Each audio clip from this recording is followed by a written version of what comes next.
సౌకర్యాలు కార్పొరేట్ స్థాయిలో విద్యా వైద్య సౌకర్యాలు రైతులందరికీ సమితి పిలుపు మేరకు ఈరోజు దేశంలోని భారత కమ్యూనిస్టు పార్టీ ఆధ్వర్యంలో దేశవ్యాప్తంగా ఆగస్టు 6వ తారీఖు నుంచి 14వ తారీఖు వరకు దేశవ్యాప్తంగా పాదయాత్రలు నిర్వహిస్తూ దేశంలో నెలకొని ఉన్నటువంటి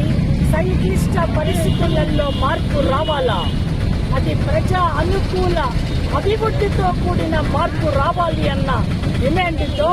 అనేక ఇతర డిమాండ్లను కూడా కలుపుకొని పాదయాత్రలు నిర్వహించడం జరుగుతుంది. ఇందులో భాగంగానే కామారెడ్డి జిల్లా బాన్స్వాడలో ఈరోజు ప్రారంభించాము. ఇప్పటికే అనేక రాష్ట్రాలలో, తెలంగాణ రాష్ట్రంలో కూడా అనేక జిల్లాలలో 6వ తారీఖు నుంచే పాదయాత్రలు ప్రారంభమై కొనసాగుతూ ఉన్నాయి. ముఖ్యంగా ఈ దేశంలో పేదరికాన్ని నిర్మూలించాలి అని, అధిక ధరలను తగ్గించాలి అని, నిరుద్యోగ యువతకు ఉద్యోగ అవకాశాలు కల్పించాలి అని, మహిళా రిజర్వేషన్ చట్టాన్ని అమలు చేయాలి అని,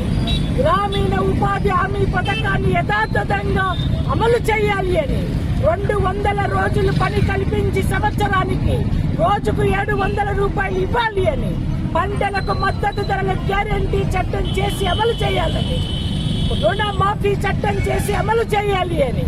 కార్మికుల హక్కులను కాలరాస్తున్న కార్మిక వ్యతిరేక విధానాలను ఉపసంహరించుకొని 4 లేబర్ కోడ్లను రద్దు చేయాలి అని, అట్లాగే గిరిజన ఆదివాసీల హక్కులను రక్షించాలి అని, మహిళల హక్కులను రక్షించాలి అని,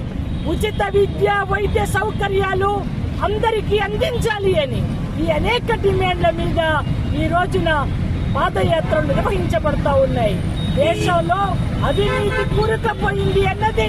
బాగా ఇటీవల కాలంలో కాగ్ రిపోర్టులో వ్యక్తమైంది. 54,000 కోట్ల రూపాయలు కేంద్ర ప్రభుత్వం ఖర్చు చేస్తే ఆ ఖర్చు వివరాలకు సంబంధించిన కాగితాలు కూడా కాగ్కు నివేదించకపోవటం పట్ల ప్రధానమంత్రి స్థాయి నుంచే, కేంద్ర కేబినెట్ స్థాయి నుంచే ఖర్చు చేసినటువంటి దాఖలాలు నిరూపించలేకపోతే ఈ దేశంలో అవినీతిని ఎట్లా అంతం చేయగలుగుతారు అని మేము అడుగుతా ఉన్నాము. అట్లాగే యువత ఈ మధ్య కాలంలో ఢిల్లీలో యువత విద్యార్థులు పెద్ద ఎత్తున వేలాది మంది లక్షలాది మంది ఢిల్లీకి చేరుకొని అనేక రోజులు జంతర్ మంతర్లో ధర్నా నిర్వహించి చలో పార్లమెంటు కార్యక్రమాన్ని నిర్వహించారు. విద్యా వ్యవస్థలో ఉన్న అనేక అవకతవకలని తొలగించి విద్యా వ్యవస్థని కాషాయీకరణ చేయకుండా, కార్పొరేటీకరణ చేయకుండా